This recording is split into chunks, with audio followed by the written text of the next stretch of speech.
Are you serious? Get some coffee. I know it's late. But you have to. Because this next story is of biblical proportions. Grab a Bible and go to Thessalonians. Are you serious?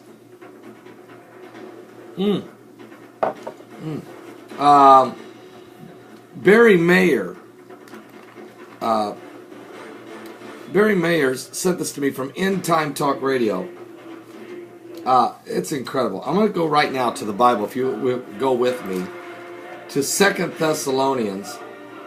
And you know, everybody knows that the Antichrist at some point will rise on this planet and will walk into the temple of God before the worshipers of God and declare that he is God. What's amazing is it's incredible, but this headline from the Times of Israel is, well, something biblical's going on with the signs of the second coming of Christ. Let me just show you the headline. Jordanian minister. Look at this.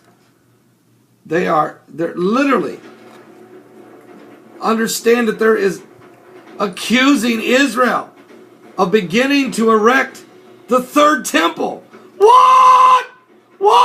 I mean, seriously, here's what the article says. A Jordanian minister accuses Israel on January the 3rd, 2013, of planning to partition the Dome of the Rock Mosque, the compound there in Jerusalem, and the Temple Mount Plaza surrounding it in order to erect the third temple. The first temple was built by the King Solomon. The second temple by King Herod. Is the third one going to be built by Benjamin Netanyahu? What? You say, Pastor, you're way off track. I'm just asking you a question, because let me tell you why. When Benjamin Netanyahu's brother died, he was a great war hero.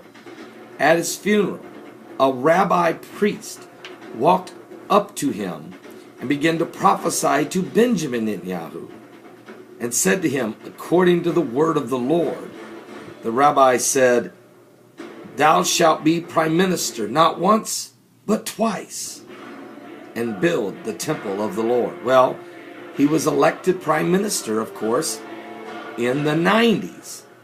And then there's been 2 prime ministers after him before being elected again. Not once, but twice. And now, the blueprints are ready. The material is in storage. And the golden vessels are laid away in preparation of building the third temple of the Lord. Now here's what that would be for the Jewish faith. Now listen to this. Islamic Endowments Minister Abdul Salim Abdai told a visiting clerical delegation from Australia that he received instructions that the Hashemite leadership to safeguard the Arab and Islamic identity of Jerusalem. Jordanian media is reporting. Abdai said Israel was planning to divide the mosque from its courtyards with a 144 dirham structure. Jordan, which extended its sovereignty to East Jerusalem and the West Bank back in 1950, continues to administer the Islamic holy sites on the Temple Mount.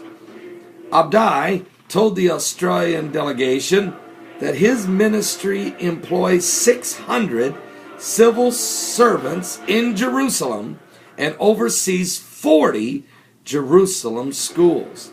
According to the independent Jordanian daily Al-Ghad, Abdai stressed the need to support the residents of Jerusalem in their steadfastness in the face of the repeated Israeli attacks on the holy Dome of the Rock Mosque and the Islamic holy sites that are in Jerusalem. He did not expand on what he meant. Jordan and Israel signed a peace agreement back in 1994.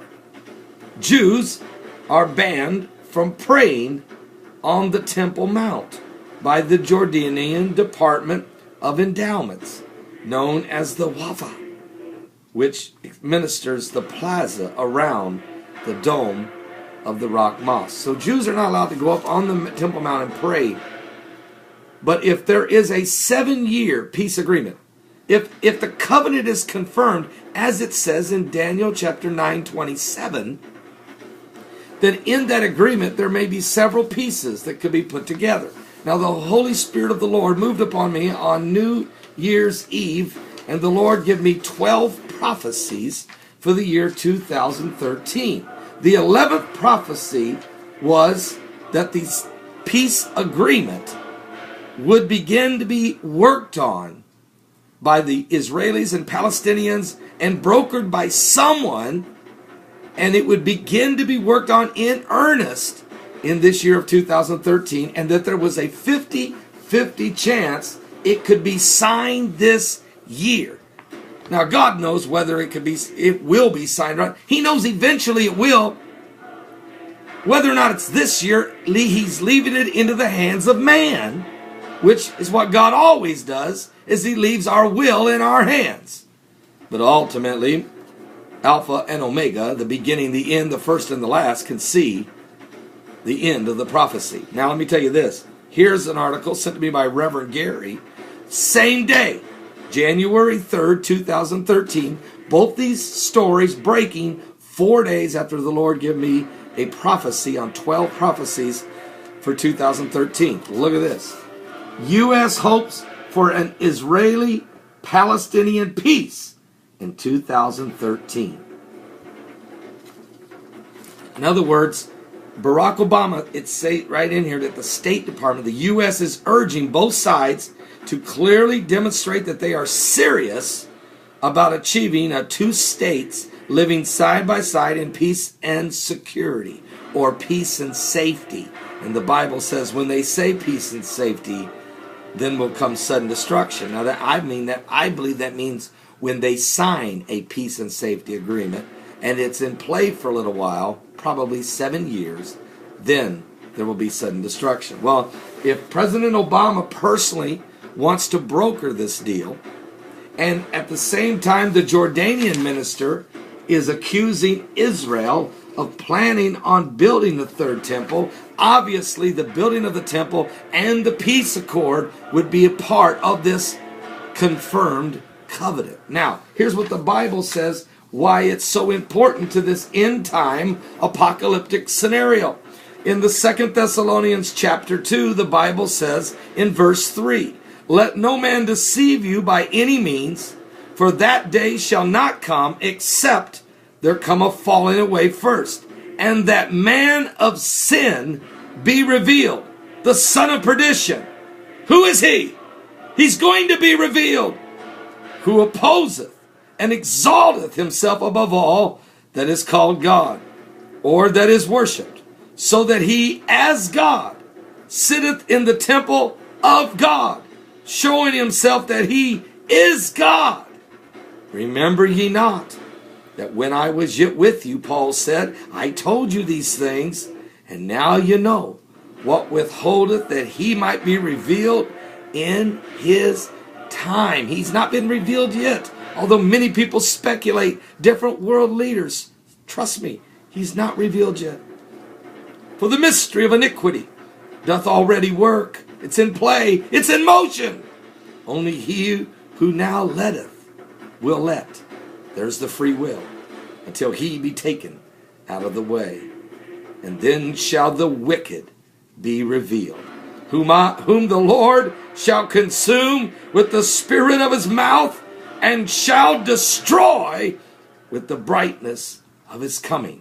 That's at the conclusion of the 7-year agreement. "Even him whose coming is after the working of Satan with all power and signs and lying wonders, and all deceivableness of unrighteousness in them that perish, because they receive not the love of the truth, that they might be saved. And for this God shall send them strong delusion, that they shall believe a lie, and they should all be damned." Give your life to Jesus Christ. Be born again. Time is running out.